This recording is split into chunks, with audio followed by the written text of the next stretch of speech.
पहले तत्व दृष्टि होना, फिर द्रव्य दृष्टि होना।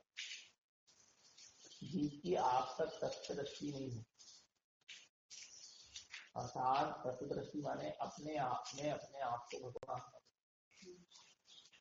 अपनी चेतना को प्रभु देखना, परमात्मा देखना, शुद्ध देखना, अपने स्वभाव को शुद्ध देखना,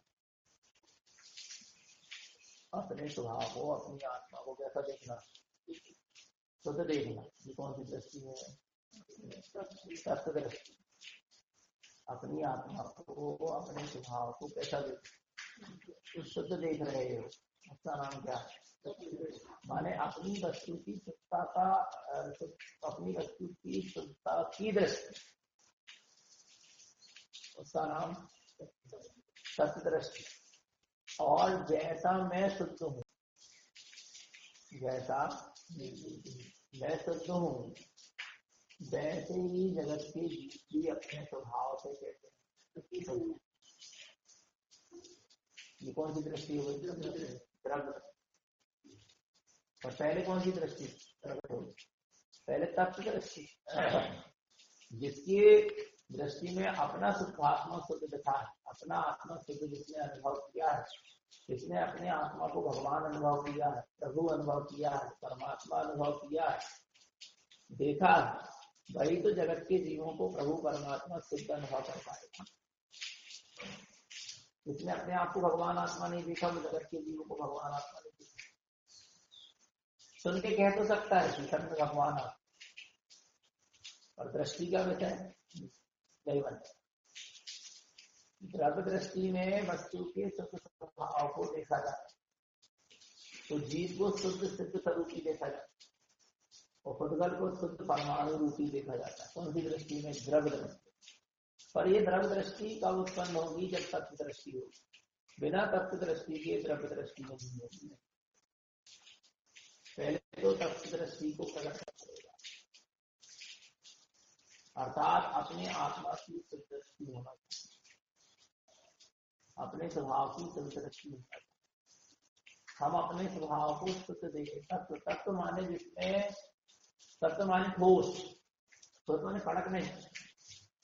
तत्व माने का मतलब ये है कि जिसमें कोई भी परद्रव्य प्रवेश ना कर सके, जिसका कोई परिणमन ना हो सके। द्रव्य गुण पर्याय के भी भेद से जो क्या है, परे, उसका नाम क्या है? तो उस तत्व की दृष्टि होना चाहिए, निखालिस परमाणाम, जो भावों से, पर्यायों से, द्रव्य गुण, इन सबसे क्या है, परे है तो उसमें, पर उनका भेद नहीं। भेद दिखाई ना दे, भेद दिखाई दे रहा है माने अभी तत्व दृष्टि, भेद नहीं होना। देखो, जिसमें मेरी दर्शन ज्ञान चेतना पाई जाए वो जीव तत्व है। इसमें मेरा दर्शन ज्ञान चेतना पाई जा रही है, इसमें मेरा दर्शन ज्ञान चेतना है, दर्शन ज्ञान है, वो क्या है? जीव तत्व है। और जिसमें दर्शन ज्ञान चेतना, वो जीव, जगत के जितने भी जीव है, मेरी आत्मा को छोड़, वो सब मेरे लिए जीव द्रव्य है। और जिसमें मेरी दर्शन ज्ञान चेतना है, वो जीव तत्व है। लेकिन जब मैं अपनी आत्मा द्रव्य गुण पर्याय सहित अनुभवन करूं, तब जीव द्रव्य का ही चिंतन चल रहा है, जीव तत्व का नहीं समझ। जब मैं अपनी आत्मा का, जब मैं अपने परम परिणामी की दृष्टि है, शुद्ध भाव की दृष्टि है, ज्ञान भाव की दृष्टि है, एकमात्र चैतन्य भाव की दृष्टि है, तो कौन सी दृष्टि है? तत्व दृष्टि है। जब मैं अपने आप को मैं दर्शन वाला हूँ, मैं ज्ञान वाला हूँ, मैं चारित्र वाला हूँ, मैं सुख वाला हूँ, ऐसा वेदन चल रहा है, ऐसा अनुभवन चल रहा है, या ऐसा चिंतन चल रहा है, उस समय जीव की तत्व दृष्टि नहीं है। उस समय जीव की कौन सी दृष्टि? द्रव्य दृष्टि। नहीं अपने विषय में चिंतन, अपनी पर्यायों को लेके चिंतन अलग अलग। ये शरीर अलग है, आत्मा अलग है, तत्व चिंतन नहीं। दर्शन में तो डूब जाने। हाँ, तत्व दृष्टि का मतलब है बिल्कुल एक का चिंतन, उसे एक में फिर भेद मत कर, तो तत्व दृष्टि। मैं माने मैं, और अभेद भेद हो रहे हैं। मैं सम्यक दर्शन वाला भी हूँ, सम्यक ज्ञान वाला भी हूँ, सम्यक चारित्र वाला भी हूँ, वीर वाला हूँ, अनंत चतुष्टय का धारी हूँ। ये नाना प्रकार से भेद चल रहा है ना। शुद्ध उपयोग वाला हूँ, बीज राग स्वरूप वाला हूँ। ये क्या करने लगे? भेदन देखो, मेरे योदाई भाव भिन्न है, मेरा परंपरा नामी भाव भिन्न है, मैं कर्म रूप संसारी अवस्था में कर्म रूप हो जाता हूँ, परंतु मैं स्वभाव से मुक्त हूँ। ऐसे दो तरह का जो चिंतन चल रहा है वो क्या है? तत्व दृष्टि में मैं एक अखंड वस्तु,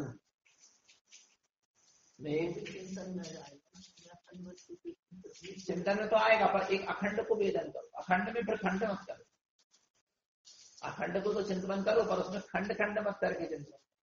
मैं एक अखंड ज्ञान स्वरूप बस, और उसमें स्थित होने का प्रयास। मैं ध्रुव तत्व और उसमें स्थित होने का प्रयास। आ रहा नहीं आ रहा? और भेद चल रहा, देखो मैं कर्मों से रहित हूँ, शरीर से रहित हूँ, राग आदि से रहित हूँ। आ रहा है? इस तरह से जो चल रहा है ना अभी, वो तत्व चिंतन ही चलो, द्रव्य दृष्टि में ही चिंतन, तत्व दृष्टि से।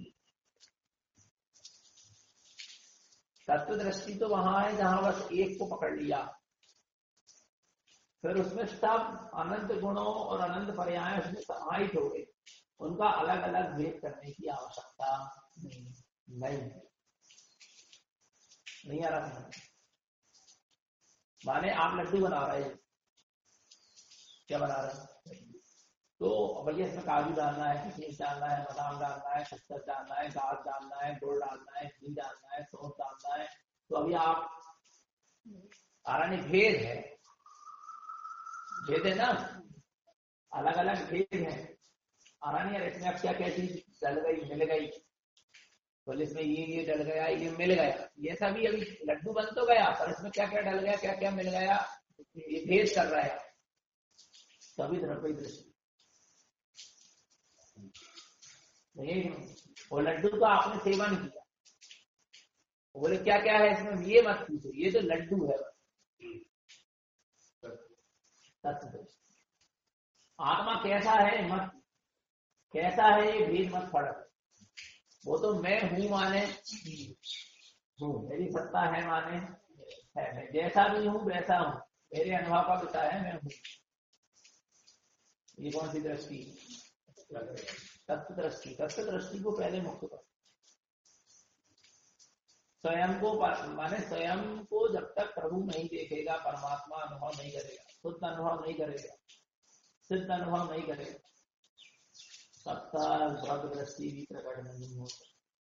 तो करना भी तो तत्व दृष्टि है ना।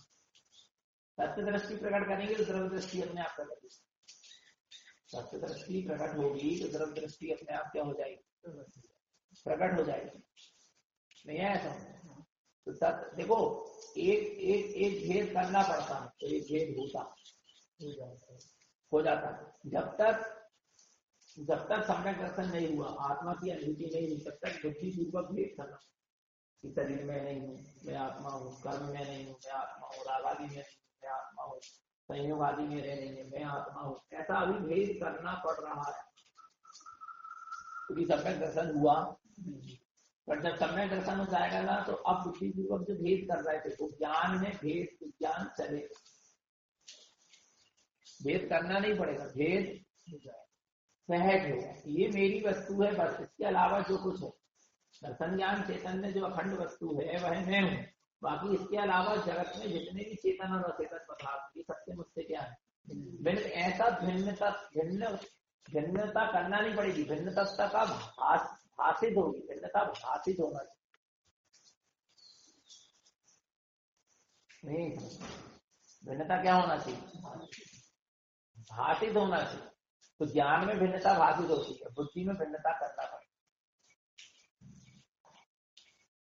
ज्ञान में भिन्नता क्या होना चाहिए? भाषित होना चाहिए। तो तत्व दृष्टि होगी तो अपने आप ज्ञान में सारे पर पदार्थों से क्या हो भिन्नता भाषित होगी। और अपने खुद के गुण और द्रव्य का भी भेद समाप्त हो जाए। विकल्प बताते हाँ आते हैं, पर वो उन विकल्पों को भी भेजना। देखो मैं शरीर वाला हूँ, अच्छा हूँ क्या नहीं, एक दृष्टि अशुद्ध निश्चय है। मैं रागादि वाला हूँ अशुद्ध निश्चय है, कर्म संयोगी मैं कर्म वाला हूँ, आ रहा है ना, ये सब द्रव्य दृष्टि में है। द्रव्य दृष्टि में कौन सी द्रव्य दृष्टि? पर्याय का द्रव्य, कि आप द्रव्य की क्या देख रहे हो? पर्याय को देख रहे हो। आ रहा नहीं यार, मैं मिथ्या दृष्टि हूँ, मुझे सम्यक दर्शन प्राप्त करना है, और सम्यक दर्शन प्राप्त हो गया तो फिर मैं सम्यक दृष्टि हो गया। ये भी द्रव्य दृष्टि के अंतर्गत है, तत्व दृष्टि के अंतर्गत। सम्यक दर्शन था तो मैं शुद्धात्मा, मिथ्या दर्शन था तो भी मैं शुद्धात्मा। सम्यक दर्शन हो गया तो भी मैं चेतन हूँ, और सम्यक दर्शन नहीं था, मिथ्या दर्शन था, तब भी मैं चेतन हूँ। मेरी चेतनता में कोई फर्क नहीं आया, नहीं पड़ा। ये तो तत्व दृष्टि यही समझ। और जहां फर्क पड़ रहा है ना कहीं पर्याय और गुण रूप चिंतन चल रहा है, पर्याय और गुणों को भी आप देख रहे हो, तो वहां पर क्या है? द्रव्य। क्योंकि द्रव्य किसका नाम है? जो गुण और पर्याय को लिए हुए हो उसका नाम द्रव्य। गुणों के समूह को द्रव्य कहते हैं, और गुणों के परिणमन को पर्याय कहते हैं। नारायण, तो जहां गुण और पर्याय का भेद है वहां तक द्रव्य दृष्टि ही है। पर हमें उत्पन्न कौन सी दृष्टि करना है? तत्व दृष्टि। खालिस एक स्वभाव की दृष्टि, स्वरूप मात्र दिखाई दे। क्या स्वरूप मात्र ही दिखाई दे। मैं हूं माने अखंडता, दृष्टि का विषय अखंड होना। दृष्टि का विषय कैसा होना? अखंड वस्तु हमारी दृष्टि का विषय, खंड खंड नहीं। और आनंद जब बरसता है ना तो वो अखंड में ही बरसता है। लड्डू खा रहे हो तो लड्डू का स्वाद लड्डू रूप ले रहे हो तो आनंद बरसेगा, मजा आएगा। और लड्डू में आप भेद करो, ये काजू का स्वाद है, किशमिश का है, बादाम का है, ये गुड़ का है, ये घी का है, ये सौंठ का है, तो मजा ही करके रहो, क्योंकि आपने भेद कर दिया। नहीं है अलग। मुंह में लड्डू का क्या देखो कि जैसे किसका स्वाद है, वो आपको एक अखंड वस्तु मिल गई, आपको आप उसका तो क्या करो? भोग करो, वेदन करो। तो अब क्या नहीं होगा? तब आनंद, भेद में आनंद थोड़ी ना, आनंद तो कायम है, अभेद में नहीं आ रहा। आनंद कायम है, अभेद में। और जो आनंद अपन को आत्मा की चर्चा करके आत्मा के द्रव्य गुण पर्याय का चित्तवन करके जो आनंद आ रहा है वो वास्तविक आनंद है। जैसे कि आप अभी आत्मा की चर्चा कर रहे हैं, तो आत्मा की चर्चा में भी क्या आ रहा है? आनंद आ रहा है। एक बैठ के मेंशन कर रहे, मैं आत्मा हूँ, शरीर नहीं, ज्ञान स्वरूपी हूँ, ऐसा जो चिंतन चल रहा है उसमें भी क्या आनंद आता है। पर वास्तविक आनंद नहीं। वास्तविक आनंद तो एक अखंड वस्तु का भोग करने पर ही नहीं है। जैसे माँ बच्चे की चर्चा कर रही, माँ बच्चे की क्या कर रही, तो माँ को के चेहरे में आनंद दिख रहा है, नहीं दिख रहा? चर्चा कर दिख तो रहा, पर वो वास्तविक आनंद नहीं। वो तो वो आनंद है, कौन सा? जो माने उसके संयोग से आनंद पा। आज उसका संयोग तो नहीं है, पर उसके क्या है? वियोग है, पर फिर भी उसकी चर्चा करके इसको क्या अभी पुत्र दूर है, फिर उसकी चर्चा चल रही है, तो माँ के चेहरे में क्या झलका? वो ऐसा खेलता था, ऐसा कूदता था, ऐसा करता था, ऐसा होता था, ऐसा होता था, सब क्या कर रहे? तो आनंद आ रहा। तो आनंद नहीं आ रहा, वास्तविक आनंद नहीं, क्योंकि माँ चर्चा करने के लिए मैं सब उसको लग रहा है एक बार पुत्र फिर से क्या हो जाता, मिल जाता। पर जो चर्चा में आनंद दिख रहा है ना, वो सही तो नहीं है, पर वो चर्चा का जो आनंद है माँ, वो चर्चा का आनंद है। चर्चा को तो आनंद है, पर वो चर्चा में आनंद कैसे करा? क्योंकि माँ पहले पुत्र से क्या हुई, पहले जो मिलन हुआ था ना, उस मिलन की जो सुरति है, हाँ, उस कारण उसको सुरति के साथ आनंद, उसकी चर्चा में सुरति के साथ क्या होगा। ऐसे ही अपन आत्मा की तत्व की चर्चा ज्ञानी जी चर्चा करते हैं, वो वास्तविक आनंद नहीं है, पर ज्ञानी जीवों ने उसके आनंद को क्या करा, भोगा, आत्मा के आनंद को पिया है, तो उसकी अब क्या, पी तो नहीं रहा, पर उसकी क्या है, सुरत आ रही है। इसलिए चर्चा में भी क्या आनंद नहीं आ रहा। तो हमें आत्मा पर वास्तविक आनंद तो कब है, जब पुत्र का क्या हो जाए, मिलन हो जाए। नहीं आई समझ, पुत्र का दूर से नहीं, पास से भी नहीं, मिल के आनंद को प्राप्त। नहीं आई समझ, पुत्र से दूर से आनंद नहीं, पास से भी आनंद नहीं। कैसे, मिल के आनंद की अनुभूति। ऐसे ही आत्मा क्या चिंतन करके आनंद को प्राप्त, चर्चा करके आनंद को प्राप्त किया, आत्मा के गुण और पर्यायों का अलग अलग भेद करके आनंद को प्राप्त। हमको तो आत्मा के साथ मिलके माने समाप्त, एकाकार होके आनंद को प्राप्त। वो वास्तविक क्या है, आनंद। अभी आत्मा की चर्चा कर रहे हैं, चिंतन कर रहे हैं, आत्मा के आनंद गुणों का अलग अलग अनुवादन कर रहे हैं, गुणानुवादन कर रहे हैं, तो भी महिमा आती क्या नहीं आती, आनंद आता क्या नहीं आता। लेकिन हमें इसमें आनंद माने इस आनंद में वास्तविक आनंद नहीं है। जब हम अखंड वस्तु का एक साथ भोग करेंगे तब क्या आनंद, कहीं आनंद तो वही है, बस वही स्वानुभूति, वही ज्ञानानुभूति, आत्मानुभूति, ज्ञानानुभूति, स्वानानुभूति में जो आनंद है वही वास्तविक आनंद, क्योंकि वहां अखंड वस्तु का वेदन चल रहा है, अखंड वस्तु का भोग चल रहा है। अखंड वस्तु में भेद मत करो, अखंड वस्तु को अखंड रूप से ही दृष्टि का विषय बना, और अखंड वस्तु ही दृष्टि का विषय, मैंने सम्यक दर्शन और सम्यक चारित्र का विषय अखंड वस्तु। क्या सम्यक दर्शन और सम्यक चारित्र का विषय तो अखंड ही है। सम्यक दर्शन माने एक समय की निर्विकल्प अनुभूति, और सम्यक चारित्र माने आत्मरमणता, और आत्मरमणता आत्मलीनता भी कैसी होती, निर्विकल्प हो, उसमें विकल्प नहीं होते। अखंड वस्तु की दृष्टि और अखंड वस्तु की रमणता, सम्यक दर्शन और सम्यक चारित्र में ही आनंद है, और ज्ञान में फिर भेद, ज्ञान सविकल्प और दर्शन निर्विकल्प है। तो ज्ञान में भेद है, मैं दर्शन वाला हूँ, ज्ञान वाला हूँ, चारित्र वाला हूँ, सुख वाला हूँ, वीर वाला हूँ, ऐसा हूँ, ऐसा हूँ, ऐसा हूँ, अनंत द्रव्य गुण पर्याय वाला हूँ, शाश्वत ध्रुव हूँ, अविनाशी हूँ, ये काय में भेद चल रहे हैं ज्ञान में।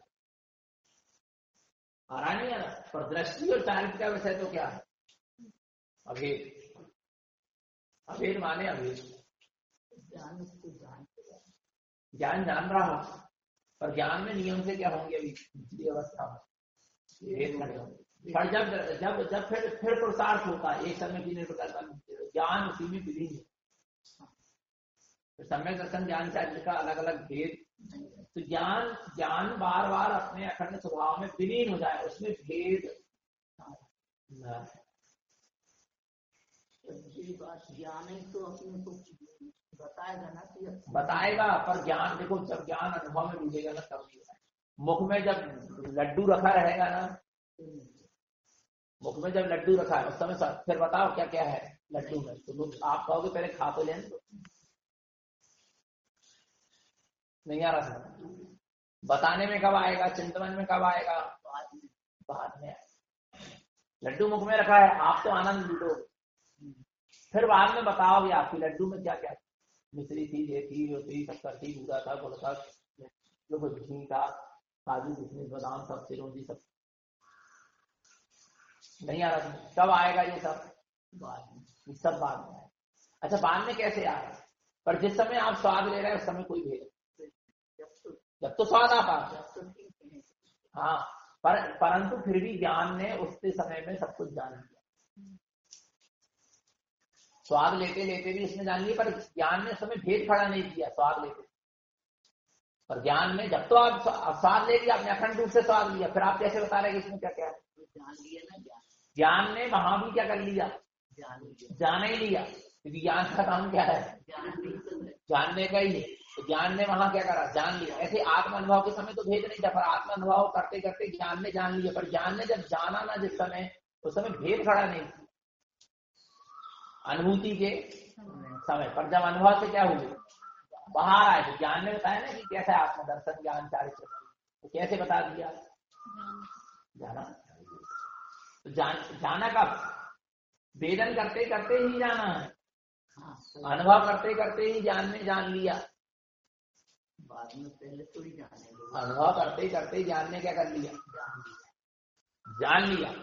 लेकिन वो जैसे अनुभव करते करते अनुभूति होती जब हो रही थी, निर्कल्प अनुभूति समय ज्ञान जानता था, पर ज्ञान में इस जानने में भेद नहीं था। ज्ञान भी उसी अनुभूति के साथ अभेद हो गए, पर ज्ञान ने अपना काम बंद नहीं किया। देखो आत्मानुभूति, देखो दर्शन और ज्ञान दो गुण है आत्मा।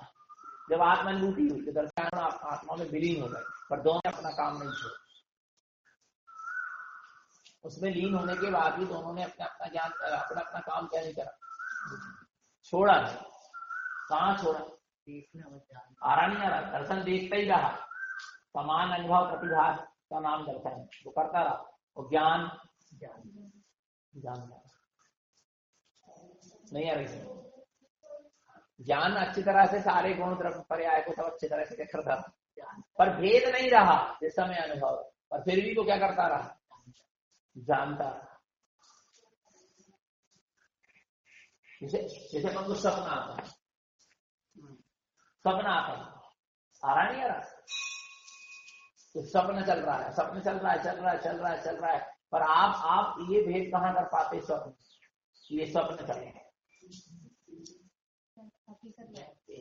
सच लग रहा है ना? वो लग रहा है कि नहीं लग रहा?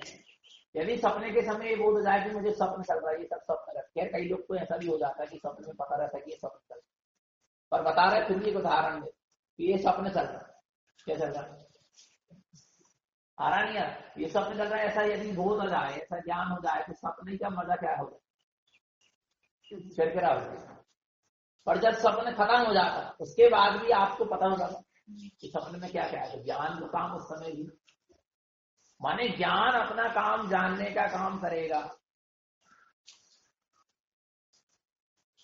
पर क्या होता है जब वस्तु के साथ तादात्म्य संबंध, एक मेकता की स्थिति बनती है, तब ज्ञान क्या होता है? जानता तो है, पर ज्ञान अपने जानने में भेद खड़ा नहीं करता। जब वो वस्तु से क्या होती, दूरी होती, तब क्या होता है? ज्ञान क्या कर पाता है? उस चीज को समझ पाता है। माने ज्ञान में आता है, बतलाने में आता है। तो हमको अखंड वस्तु पर दृष्टि देना है, तत्व दृष्टि तब है, भेद नहीं। अखंड वस्तु हमारी दृष्टि का विषय बन जाए, तत्व हमारी दृष्टि का विषय नहीं। इसलिए आचार कारण स्वामी ने 14 ग्रंथों के कुल 14 मंगलाचरण पहली गाथा सब में तत्व को सामने,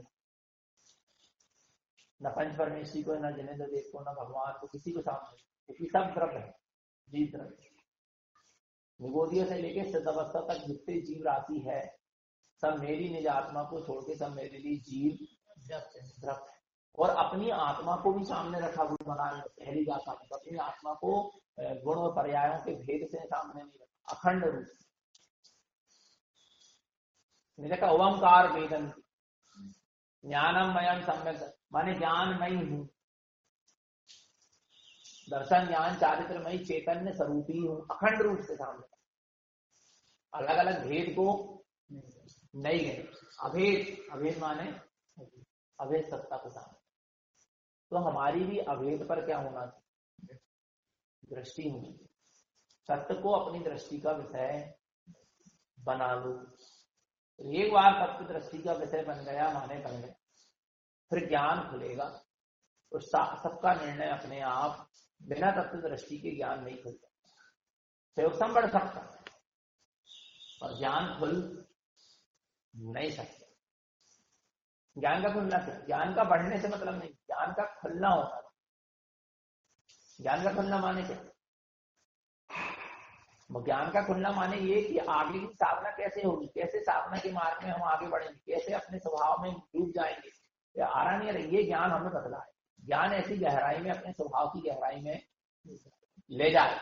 जो ज्ञान हमें स्वभाव की गहराई में ले जा रहा है, अपनी ओर ले जा रहा है, अपनी ओर से माने उपयोग को बाहर नहीं जाने, वो ज्ञान क्या है? खुला, वो खुला। और खूब पढ़ा, क्या काम? बुद्धि का विलास खूब कर ले, पर को बहुत जानकारी ले ले, उससे क्या हो? उससे कुछ नहीं। ज्ञान वह है जो हमें आत्मा की गहराई की ओर ले जाए, स्वभाव के सन्मुख रखे, स्वभाव के उपयोग को बहिर्मुख होने ना दे। उसका नाम है कि वो ज्ञान कैसा है? खुला हुआ। और ऐसा ज्ञान क्या काम करे? खूब चेष्टा बढ़ाए, दूसरे को समझाने लगे, सब करने लगे, दूसरों को पूरा मार्ग बताने लगे, और खुद के मार्ग से क्या है? खाली। वो ज्ञान कोई कोई कोई बहुत कम, वो कोई काम का ज्ञान है। इतना बड़ा ज्ञान है पर कोई काम का नहीं। ज्ञान खुलेगा, क्षेत्रम अपने आप है, पर क्षेत्रम हावी नहीं हो। समय ज्ञानी के ऊपर क्षेत्रम क्या नहीं होगा, क्योंकि ज्ञान के साथ वैराग्य की परिणति काम करती है। तो जब ज्ञान के साथ वैराग्य की परिणति काम करती है तो ज्ञान क्या नहीं होगा, क्षेत्रम हावी। और वैराग्य के साथ सम्यक ज्ञान काम करता है तो वैराग्य स्वतंत्र नहीं होता। ज्ञान और वैराग्य का जोड़ा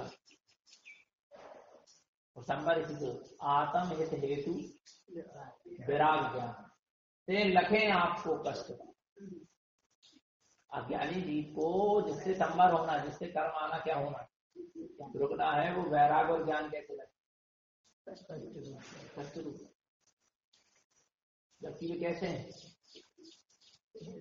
हितकारी। तो ज्ञान और वैराग्य का जोड़ा, जहाँ सम्यक ज्ञान होता है वहां संसार शरीर भोगों से वृत्ति होती है, वैराग अपने आप, वहां मोह राग आदि नहीं सुहाते, वहां आत्म स्वभाव के अलावा किंचित भी परद्रव्य सुहाते नहीं, जहां सम्यक ज्ञान होता है। तो ज्ञान वैराग को सुगंधी नहीं होने देता। तो वैराग के साथ जब ज्ञान काम करता है, ज्ञान के साथ जब वैराग काम करता है तो वैराग ज्ञान में क्षेत्रम को हावी नहीं होता। क्षेत्रम को हावी नहीं होने देता। वैराग्य की परिणति ज्ञान को ले के अपने वितराग स्वभाव में दबाए। और समय ज्ञान नहीं है ना, तो ज्ञान होगा तो ज्ञान अहम की तरफ जाए, वो ज्ञान अहम का कारण हो जाए, मान की पूर्ति का कारण बन जाएगा, रसायन की पूर्ति का कारण। देखो ना, कितने बड़े बड़े शास्त्री हो गए, कितने बड़े बड़े क्षेत्र बढ़ा ली, पर वो अहंकार नहीं, किसका ज्ञान दूसरे को समझाने में लगे, पर खुद समझने में और सुधरने में नहीं लगे, क्योंकि उनके जीवन में वैराग्य नहीं। इसलिए स्वतंत्रता और अहंकार क्या होगा, बढ़ता चला जाएगा। वो अपने सामने किसी को ज्ञानी देख ही नहीं पाता, क्योंकि इतना इतना हावी हो चुका है। कहने का मतलब ये, तो ज्ञान के साथ वैराग काम करता ही है, यदि सबने ज्ञान है तो। और यदि ज्ञान के साथ वैराग्य नहीं है तो नियम से अहम होगा। तो ज्ञान का अहम सबसे ज्यादा दुर्गति होता है। शरीर का अहम करोगे, धन दौलत का अहम करोगे, पाप का ही बंद होगा, आ रहा नहीं। लेकिन यदि ज्ञान का अहम करो तो ज्ञानावरणी कर्म का इतना तीव्र बंद होगा कि आप निगोद चले जाए। तो निगोद में अक्षर के अनंत में भाग प्रमाण ज्ञान से उससे अधिक ज्ञान का उभाड़, ज्ञान तो अनंत रहेगा पर ज्ञान का उभाड़ कितना रहेगा, अक्षर के अनंत भाग, क्योंकि आपने ज्ञान का क्या किया। ज्ञान अहंकार के लिए थोड़ा था, ज्ञान तो वैराग्य को बढ़ाने, वितरागता को बढ़ाने और अपने वितराग स्वभाव में रमण करने के लिए ज्ञान प्रकट हुआ। ज्ञान अपने स्वभाव में डूबने के लिए प्रकट हुआ। तो हमें ज्ञान की दृष्टि को क्या प्रकट करना, तो तत्व की दृष्टि प्रकट होना चाहिए। तत्व दृष्टि को पक्का करो। आत्मा अखंड रूप से एक बार भी अनुभव में आ जाएगा। अपना निज आत्मा एक बार अखंड रूप से विकल्प आते रहते हैं, पर आप प्रयास करें उन विकल्पों को भिन्न जानो, अपनी दर्शन ज्ञान चेतना को भिन्न जानो होगा। एक बार भी अखंड तत्व हमारी दृष्टि का विषय बन गया और फिर ज्ञान में भेद तो खड़ा होगा, परंतु ज्ञान पर बार बार दृष्टि कहेगी फिर से मुझे वो अभेद करना, फिर से अभेद करो, फिर अभेद हो जाऊंगी, फिर अभेद हो जाऊंगी, भेद खत्म हो जाए।